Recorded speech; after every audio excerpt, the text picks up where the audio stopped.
Terima kasih Bu Septi dan Bu di atas jawabannya menarik sekali mengaitkan dengan dengan apa konteks perempuan di hari ini gitu apa yang dikatakan Bu Septi tadi.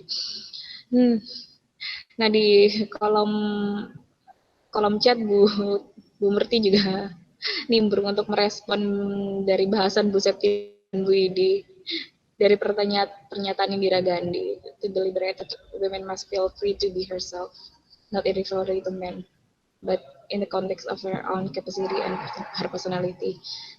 Terima kasih Bu Merti untuk tanggapannya.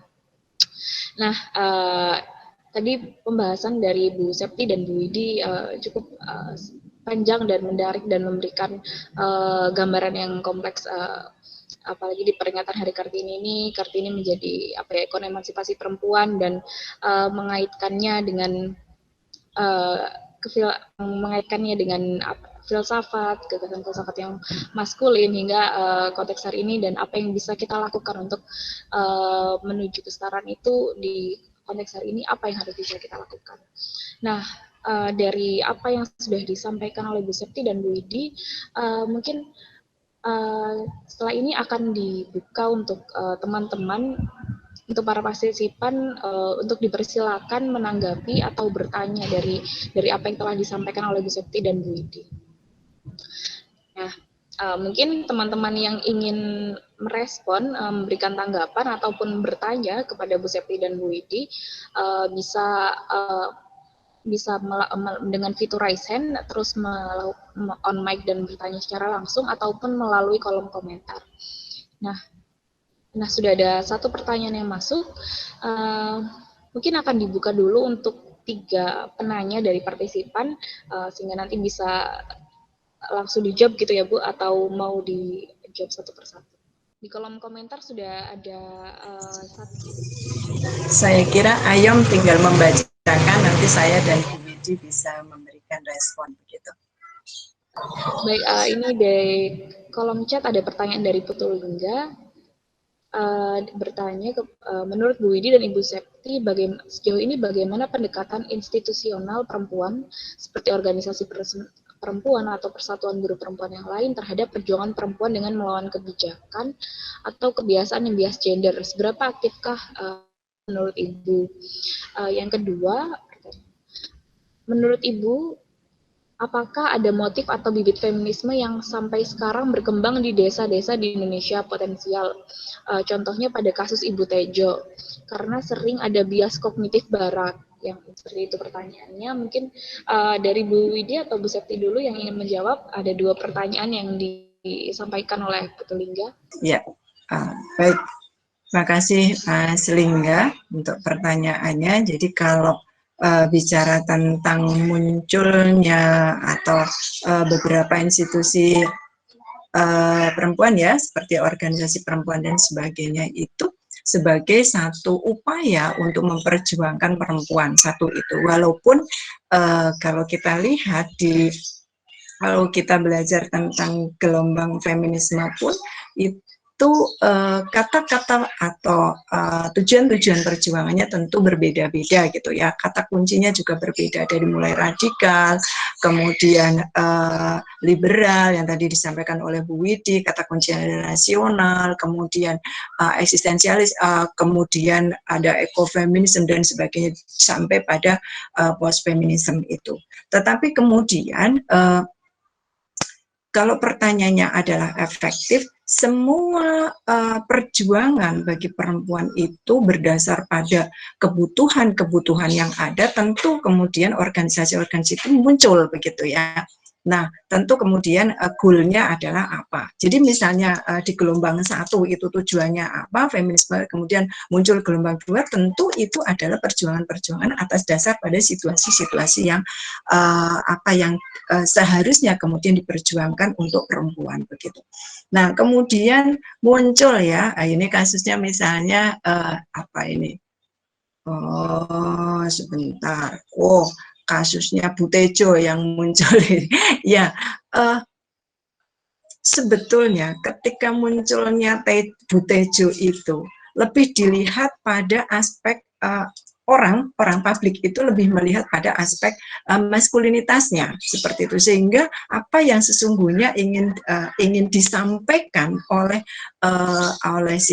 oleh Bu Tejo itu ini kemudian menjadi kabur begitu. Seringkali itu tadi bagaimana epistemologi publik terhadap objek yang kita terima itu lebih maskulin, sehingga kemudian apa yang ingin disampaikan oleh subjek terhadap publik itu menjadi terabaikan seperti itu. Nah, oleh karena itu benar bahwa kita sesungguhnya sedikit demi sedikit kemudian epistemologi kita mulai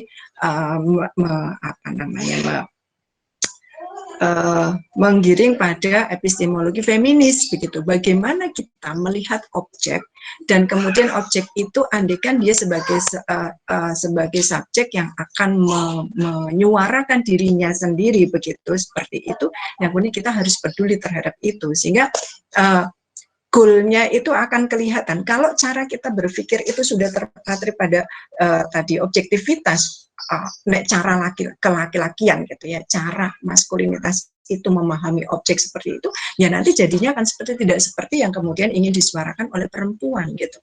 Nah ini, jadi kalau kemudian menanggapi tadi catatan Bu itu, ketika perempuan kemudian diberikan kebebasan, lalu dia kemudian memilih, kemudian dia memutuskan apa itu, ya itu adalah saya begitu. Adalah saya yang kemudian nanti pilihannya adalah berbeda-beda antara orang yang satu dengan orang yang lain seperti itu. Jadi saya kira Bu Tejo itu jangan putus asa untuk kemudian menyuarakan dirinya melalui banyak hal gitu. Nah ini prosesnya adalah ketika di media sosial itu kan, di media sosial cara berpikir orang masih sangat maskulinitas, masih sangat patriarkal, sehingga apa yang ingin disampaikan menjadi sangat berbeda. Misalnya yang dilihat adalah Bu Tejo ngomongnya pleyot gitu kan, seperti itu, kemudian loh kok perempuan cara ngomongnya begitu gitu, mestinya ngomongnya halus, itu kan sangat kelihatan bahwa bukan pada isinya, tetapi bagaimana kemudian penyampaiannya sendiri mendapatkan respon yang tidak cukup baik seperti itu. Gitu. Mungkin bisa dilengkapi Bu Widi. Oke, sekalian saya lengkapi. Oh, saya melengkapi. Tidak, saya menambah dikit saja kayak pelengkap gitu ya. Kayak ke Bu Tejo dulu saja yang masih seger diingatan saya ya. Kalau saya melihat sosok Bu Tejo itu, oke, Lingga ya, Lingga. Di satu sisi Bu Tejo sebagai sosok yang bisa menyuarakan diri versi mereka dia sendiri seperti yang disampaikan Bu Murti di tulisan di sana ya, her own capacity, her personality itu ya, itu oke banget gitu. Keberanian perempuan untuk menyuarakan sesuai versi terbaik dia sendiri tanpa harus copy paste pada orang lain, apalagi laki-laki. Keberanian itu yang harus dimunculkan gitu. Namun catatan yang harus diingat juga bahwa jangan sampai keberanian ini dengan cara-cara yang justru melanggengkan stereotip yang sudah nempel, stigma, sudah nempel pada diri perempuan. Misalnya, perempuan itu gosiper, tukang gibah, nah itu kan stereotipnya yang muncul itu. Bu Tejo itu representasi yang paling pas untuk bisa menjelaskan bahwa perempuan itu tukang gibah. Kan selama ini yang dimunculkan itu. Tetapi terlepas dari itu harusnya yang diangkat adalah keberadaan perempuan yang solutif. Bahasanya kan itu Bu Tejo kan, gitu. Perempuan yang solutif, perempuan yang decisif, perempuan yang problem solver, itu yang harus bisa ditampilkan di sana, gitu. Sehingga kalau ada istilah misoginis yang tidak suka dan menjelek-jelekan perempuan dan mengangkat hal yang negatif, itu justru harus dikonter. Sehingga oke lah, ganti sekarang. Ayo bikin meme yang isinya Bu Tejo, tetapi yang memunculkan itu solutif, decisif, problem solver, itu yang harus diperlihatkan. Itu diantaranya itu Lingga. Nah, terkait dengan pendekatan institusional terhadap perempuan, organisasi buruh, persatuan buruh perempuan, oke, ini saya kira bagus juga kalau ini digunakan untuk melanggengkan kebijakan atau kebiasaan bias gender gitu ya. Oke. Kalau ini masih dianggap sebagai sesuatu jalan yang harus dilewati oleh secara institusional seperti itu, nggak masalah. Tapi yang harus diingat bahwa jangan sampai ini hanya merupakan seperti apa ya namanya, kelatahan gitu, latah, ya tahu. Jadi ada organisasi buruh, lalu oke, normalnya ya harus tambah dong organisasi buruh perempuan gitu. Jadi jangan lupa bahwa di setiap partai politik Indonesia saat ini itu pasti ada apa namanya bidang khusus yang mengelola tentang perempuan. Gitu. Ya, tetapi apa yang dilakukan di sana? Apakah bisa menyuarakan hal-hal yang menyuarakan suara murni perempuan? Gitu. Itu pasti ada. Golkar, Nasdem, PDIP itu ada bidang-bidang apa namanya komisariat atau apa yang isinya memang mengelola urusan ini tadi yang organisasi institusional khusus untuk perempuan, khususan ini khusus gitu. Harusnya kalau sudah dikhususkan berarti kita punya kesempatan yang lebih dong gitu. Kita menyuarakan suaranya langsung keras begitu. Tapi ini kan tidak gitu.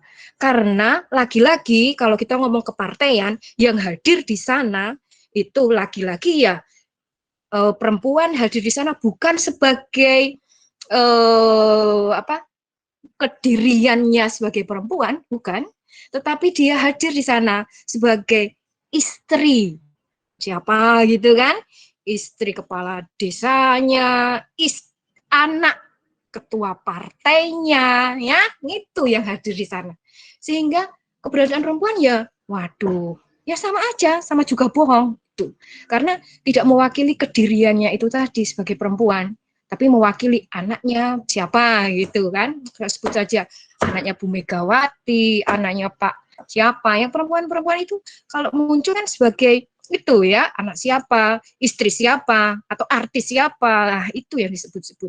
Sehingga kalau merujuk pada Indra Gandhi tadi, Bu Murti ini keren banget itu, her own capacity, kapasitasnya apa sih ini? Itu kan nggak keluar itu kapasitasnya. Kapasitasku ya ikut-ikut ibuku, kan itu yang terjadi. Saya ikut ibuku lah, kayak gitu. Personality yang model apa itu? Personality yang glamor, yang justru melanggengkan stereotip itu tadi, itu yang juga harus diletakkan dalam tanda kurung dulu. Jadi jangan ditelan mentah-mentah dan disyukuri terus-menerus gitu ya, Lingga ya. Sementara itu.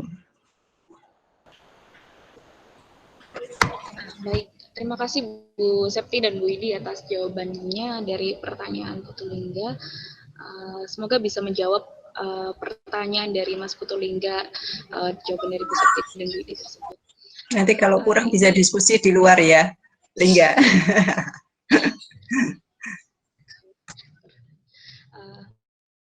Nah, ini kemudian sudah masuk pertanyaan, ada pertanyaan lagi dari Canggih Farunik, bertanya mengenai pendapat Bu Septi dan Bu Widi mengenai radical feminism, juga mengenai kasus Amy Schumer yang merupakan seorang stand up comedian Amerika yang mengatakan bahwa joknya tidak lucu.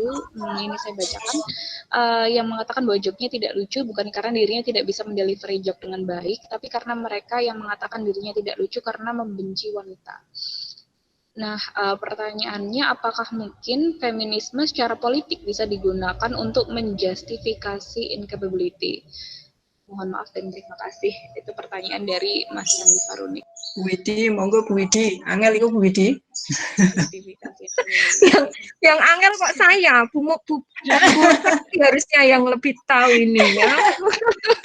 Ini kayak ujian disertasi ini ya. Yang kenalan saya karo Sumer gitu. Ngomong-ngomong soal incapability yang harus diingat lagi. Apa sih incapability itu? Sampai hari ini saya masih meyakini bahwa semua orang punya capability itu. Tetapi yang disebut dengan capable dan tidak capable itu jangan-jangan ukurannya didasarkan pada pandangan siapa, gitu kan? Itu yang harus dicurigai lagi. Kita nggak bisa serta-merta ngomongin tentang incapable. Menurut siapa ini dia incapable? Itu yang harus diingat lagi. Nah, terkait dengan apa namanya radikal feminisme memang yang ditanyakan itu. Membenci perempuan ya. Canggih menggunakan istilah wanita ini ya. Oke, ini membenci wanita itu. Padahal dia sendiri wanita ya. Saya tidak yakin apakah memang radikal feminisme memang membenci wanita dalam arti wanita sebagai esensi itu. Sejauh ini kalau kita lihat apa yang dilakukan oleh radikal feminisme sampai membakar bra, membakar CD dan lain-lain itu ya, itu sebetulnya nggak esensial, persoalannya nggak esensial. Karena bagaimanapun juga dia tetap perempuan itu. Jadi ini juga nanti yang harus menjadi perhatian juga, karena kalau kita jatuh ke feminisme radikal itu lagi-lagi kita nggak menyentuh masalah esensial, hanya kalau bahasa Aristoteles eksidensianya saja itu ya, tempelan-tempelannya saja. Sehingga apa yang dikatakan membenci wanita itu dalam arti lebih ke kecemburuan dia terhadap apa yang tidak dimiliki dia pada wanita yang lain, lebih ke situ. Sebetulnya lebih ke sana. Itu yang pertama. Lalu kedua adalah penis envy, lebih ke sana. Ya kan, kecemburuan dia terhadap penis itu. Banyak juga yang mengatakan itu, sehingga jatuhnya kalau feminisme radikal mereka akhirnya hidup sebagai LGBT. Itu kalau radikal feminisme kan itu. Karena ketidakmampuan untuk itu. Bukan saya menolak itu, tapi saya lebih ke sejauh ini saya menganalisis saja. Menurut saya seperti itu gitu.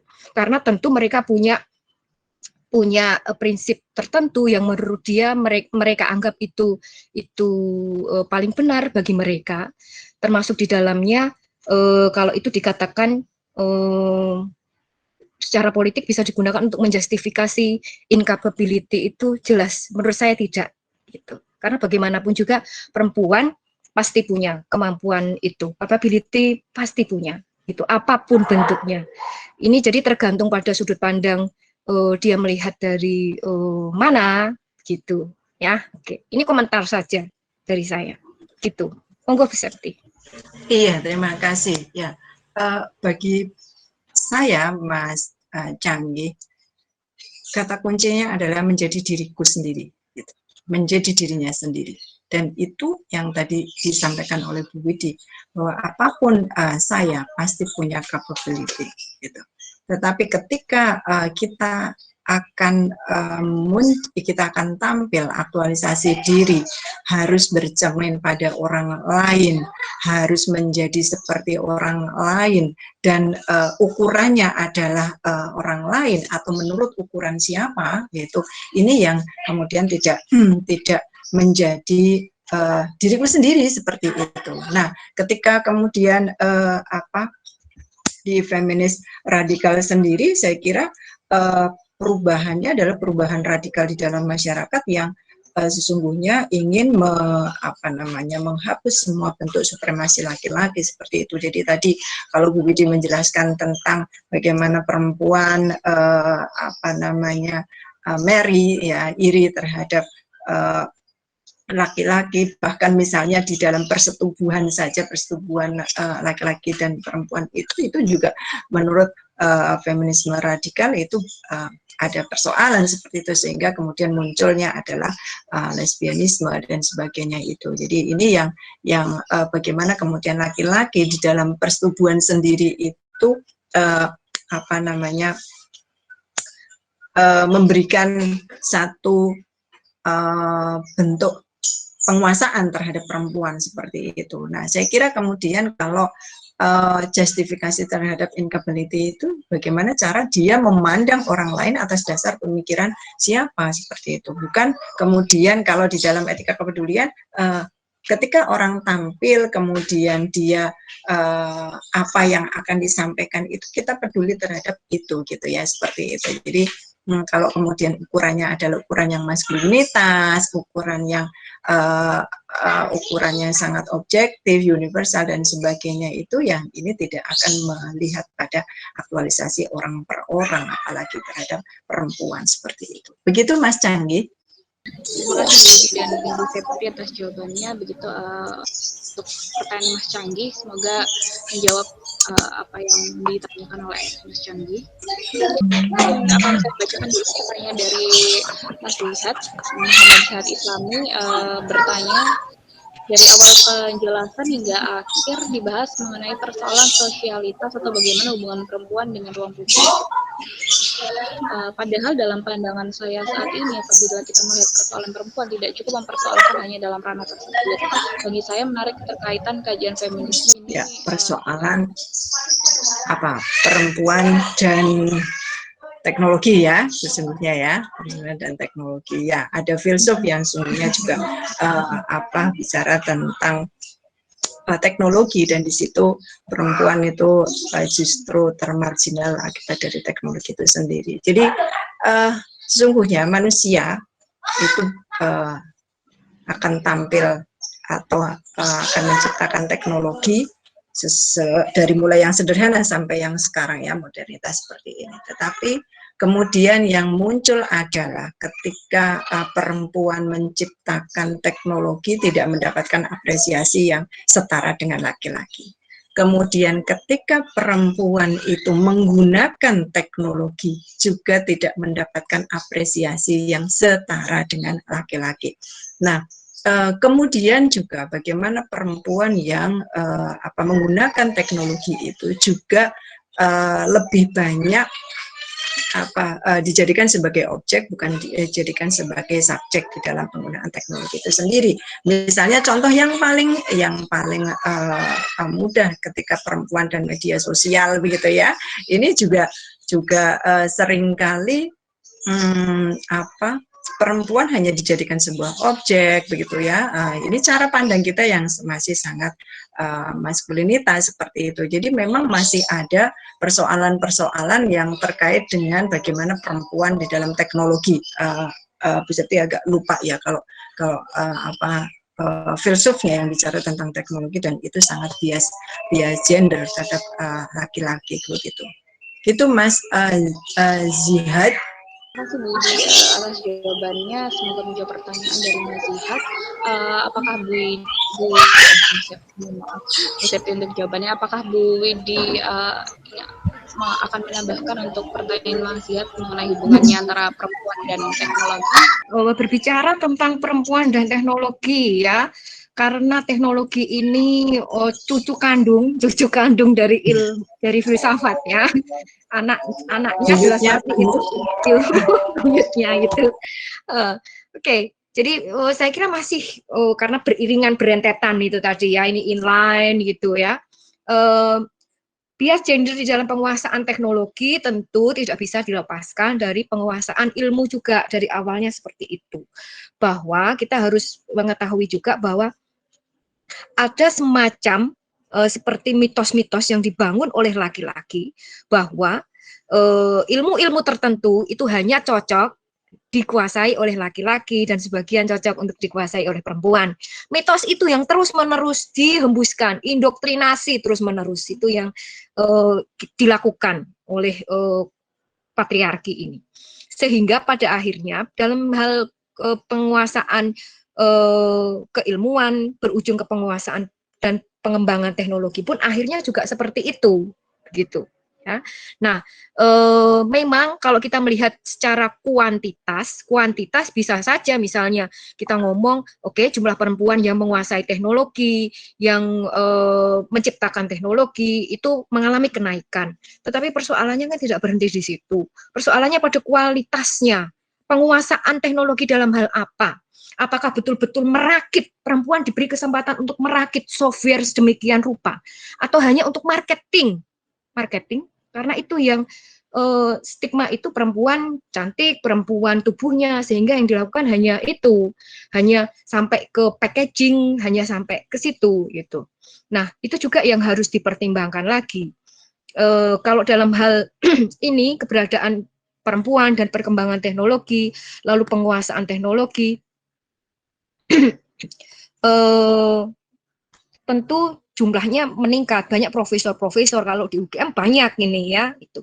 Tapi lagi-lagi yang harus diingat adalah satu itu tadi, lalu yang kedua adalah upaya untuk mempromot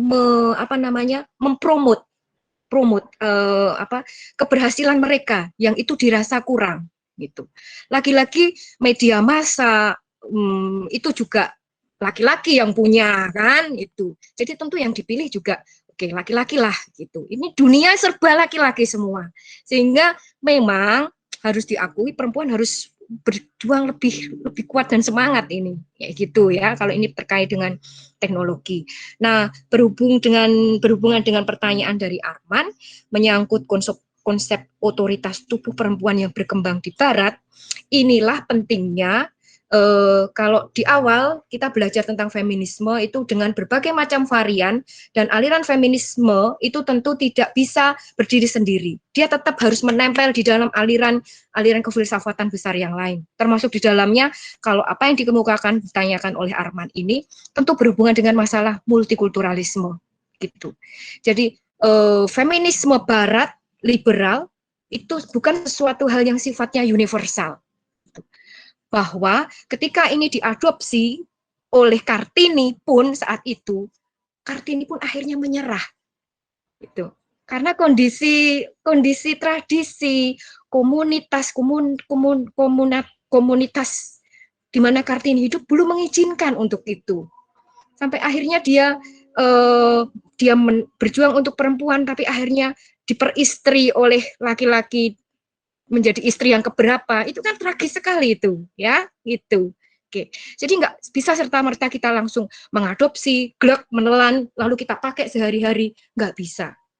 Bagaimanapun juga kondisi culture akan berpengaruh, terutama nilai-nilai timur, nilai-nilai kebudayaan, agama, itu sangat berpengaruh.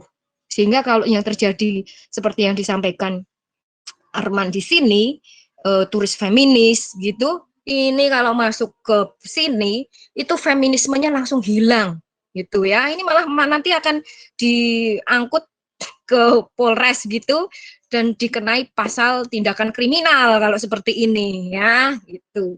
Oke. Jadi bagaimanapun juga kekayaan pengetahuan, kekayaan nilai-nilai, tahu kondisi situasi di mana kita harus mempraktekkan nilai-nilai itu menjadi satu hal yang penting.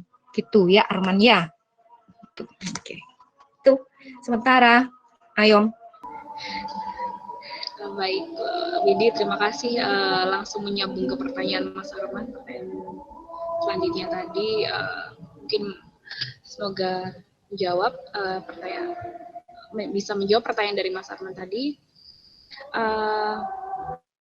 Apakah Bu Septi mau menambahkan Bu untuk pertanyaan Mas Arman mengenai? Iya, Mas Rahman, ya sedikit tidak melengkapi, menambahkan saja dari Bu Widi bahwa oke, setiap wilayah, setiap negara, apapun itu pasti punya nilai tadi yang disampaikan oleh Bu Widi, dan itu akan diterapkan di setiap gerak dalam masyarakat yang ada. Jadi tidak bisa juga kita mengadopsi begitu saja, tetapi itu perlu untuk kita ayak gitu ya, kalau dalam bahasa Jawa itu harus kita saring mana yang memang perlu, mana yang kemudian konteks secara kontekstual itu bisa kita terapkan di dalam negara kita gitu. Apalagi kemudian contohnya nggak usah jauh-jauh, saya orang Jawa gitu ya, kemudian dengan orang Batak, dengan orang Bali gitu, misalnya kalau saya orang Jawa yang akan pergi ke nggak usah keluar negeri ya, ke Bali gitu ya, ini tadi sudah disampaikan itu mereka kemudian banyak sekali yang kemudian harus ditekankan bahwa kalau kamu menstruasi tidak boleh ini, kalau ini tidak boleh itu kan sebetulnya yang harus kita taati. Kenapa kemudian kita langgar gitu ya, seperti itu? Karena ya nggak apa-apa begitu, karena pasti ada nilai-nilai yang tentu merupakan satu nilai yang baik yang disepakati di dalam wilayah itu begitu. Jadi di Jawa pun mungkin berbeda juga begitu ya, cara misalnya kita bertamu gitu ya, bahkan misalnya contoh yang mudah ketika ada orang, kalau kita orang Jawa, kalau dinasehati dinasehati bapak ibu gitu ya, kalau kalian misalnya dinasehati dosenmu itu kan, kalau matamu melihat ke dosenmu itu kan yo kemampleng gitu ya gitu. Itu, nah tetapi di tempat yang lain kalau dinasehati itu harus melihat begitu, itu nilai misalnya nilai kesopanan gitu dan sebagainya itu.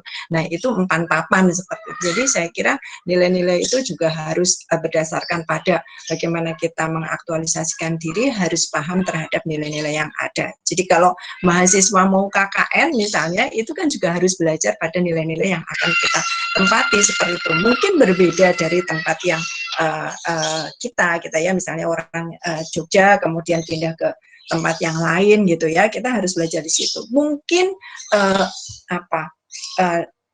caranya berbeda, tetapi mungkin nilainya sama begitu ya. Cara mengaktualisasikan kemudian beda, tetapi nilainya sama. Jadi saya kira bagi orang lain yang akan ke kita.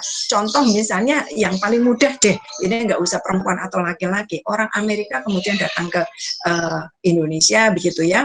Kalau kita orang Indonesia kan ngapa-ngapain itu ditanya gitu ya, bentuk dari kesopanan kita misalnya. Wong wis nyapu itu ya masih kita tanya, nyapu atau Bu, wis ngerti nek nyapu gitu ya, misalnya seperti itu. Tapi kalau kemudian orang Amerika jalan lalu kita tanya mau kemana, mereka nggak mau karena itu mencampuri urusan privasi mereka gitu. Karena bisa curigation gitu ya, curiga kalau ini tanya-tanya saya misalnya mau kemana-mana gitu ya, seperti itu. Tetapi bagi orang Indonesia ini adalah sesuatu yang baik dilakukan begitu.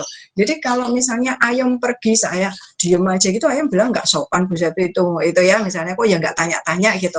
Padahal misalnya Bu Septi nyapu, yo ayam ngerti nih Bu Septi nyapu, tapi ya tanya, nyapu Bu, gitu ya, seperti itu. Bahkan misalnya orang Amerika ngapain tanya-tanya, wes ngerti gitu ya, seperti itu. Jadi saya kira itu perlu kita pahami bersama gitu ya. Baik saya itu pergi ke tempat yang lain maupun orang lain pergi ke tempat kita, itu harus memahami bersama. Mungkin ya tidak begitu saja gitu, tapi kita perlu belajar. Jadi contohnya Bu Widi dan teman-teman, waktu saya kos di SGPC dulu itu, ketika ibu itu menagih bayar kos ya, bayar kos itu, saya orang Jawa, ya besok ya Bu gitu, ngomongnya lembut gitu. Ketika orang lain yang memang dari budaya lain, ya Bu besok gitu, karena suaranya kenceng gitu, wah ditanya malah marah gitu. Nah ini kan menjadi perbincangan ya tentang bagaimana cara yang baik seperti itu. Saya kira itu tidak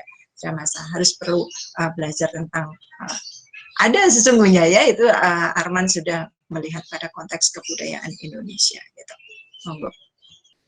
Baik, Mbak. Terima kasih Bu Widi dan Bu Septi atas jawabannya. Untuk pertanyaan Mas Arman, semoga menjawab. Catat Eman papan. Ya. Mungkin menarik yang dikatakan Bu Septi ya, ketika membahas mengenai perjuangan pembebasan perempuan, ya artinya tidak menyeragamkan caranya juga, bahwa juga harus melihat mengenai konteks kebudayaan itu sendiri.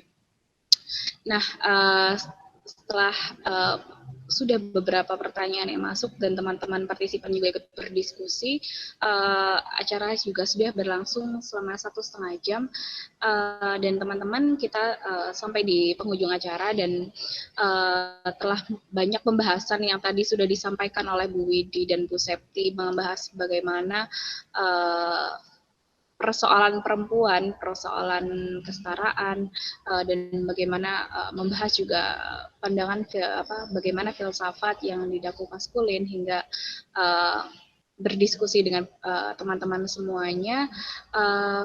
Mungkin sebelum nantinya akan ditutup acara, saya meminta tolong untuk teman-teman mungkin menyalakan kamera terlebih dahulu. Kita akan foto bersama untuk sebagai dokumentasi dari acara hari ini. Silakan teman-teman yang tidak berhalangan sinyalnya, boleh menyalakan kamera.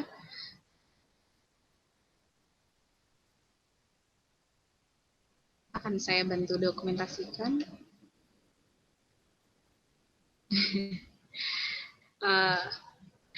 Saya itu 1, 2, 3. Lagi mungkin sebentar.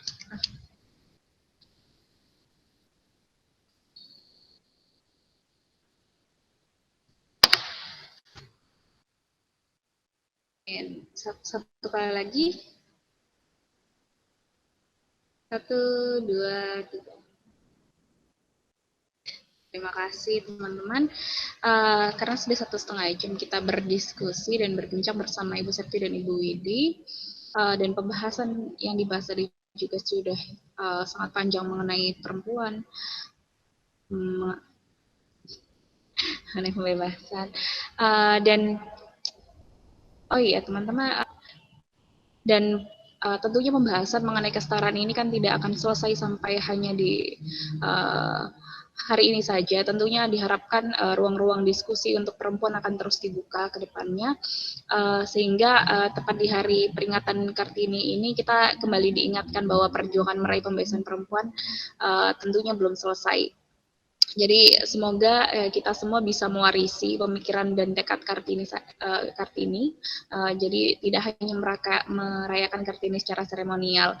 Nah terakhir teman-teman, untuk acara seri Filsafat Merta Zaman ini tentunya nggak akan berakhir di sini. Nantinya acara ini akan terus ada di setiap hari-hari besar, nantinya juga akan ada di Hari Buruh, di Hari Pendidikan Nasional, sehingga nanti teman-teman diharapkan untuk hadir di acara-acara selanjutnya Filsafat Merta Zaman ini. Akan ada banyak pembahasan yang menarik sesuai dengan apa yang menjadi bahasan di hari itu. Nah, nanti informasinya teman-teman bisa menyimak melalui akun Filsafat UGM. Terima kasih teman-teman yang sudah bergabung. Jangan lupa untuk datang ke acara Filsafat Merta Zaman selanjutnya. Terima kasih sudah berdiskusi hari ini, menyempatkan waktu untuk hadir. Terima kasih juga saya ucapkan kepada Bu Septi dan Ibu Widi sudah menjadi pembicara dan memberi penjelasan yang sangat menarik.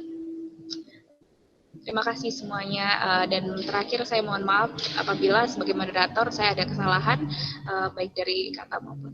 Terima kasih.